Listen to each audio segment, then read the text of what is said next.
Lumabas na daw ang tunay na laro ni Anthony Davis dahil kay Coach JJ Redick nangunguna na sa scoring leader ngayong season. First Lakers player na nakagawa ng back-to-back 30-point game sa pagsimula ng season since Kobe noong 2005. Masusubukan si Davis laban kay Sabonis bukas. Tuluyan na nga kayang maputol ang 0-10 record ni Davis laban sa big man ng Kings.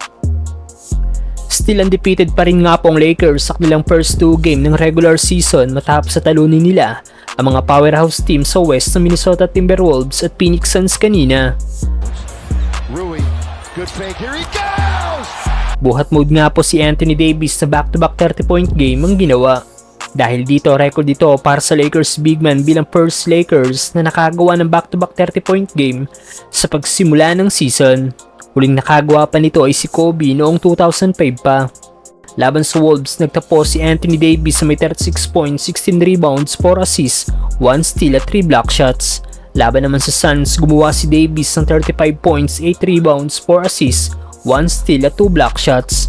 Reeves bounces and Davis slams. Dahil sa taas ng point production ng 9-time All-Star, siya na nga po ngayon ang nanguna sa scoring leader na may 35.5 points per game na average. Ayon sa isang basketball analyst na si Kevin O'Connor, malaking factor daw sa magandang nilalaro ngayon ni Davis ay dahil kay JJ Redick na unlock daw nito ang full potential ng Lakers big man. Kaya ang Lakers coach daw talaga ang real deal.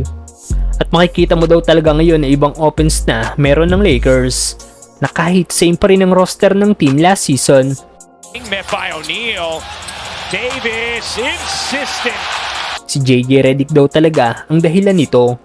After ng game kanina sa post-game interview ng Lakers coach, sinabi nito na ang naging plano daw nila ay mahawakan ni Davis ang bola hanggat maaari.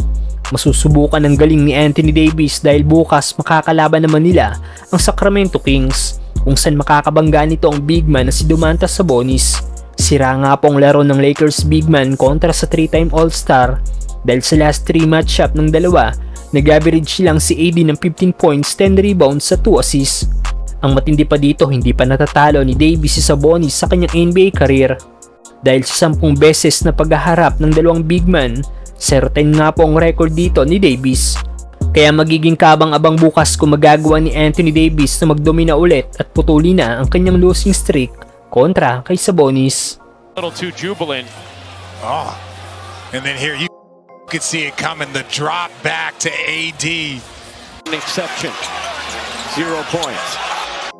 Here's Sabonis twisting his way inside and gave a little something to Anthony Davis as well.